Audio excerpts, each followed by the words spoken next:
You ask Tiger to solve. This deals with linear equations with one unknown. The final result is x equals 2/7. Let's solve it step by step.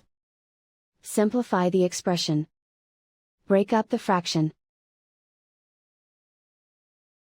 Find the greatest common factor of the numerator and denominator.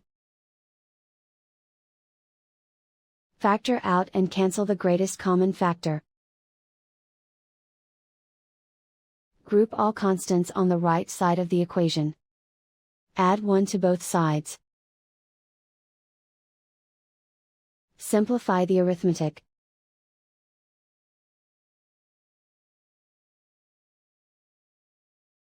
Isolate the x. Multiply both sides by inverse fraction 2/7.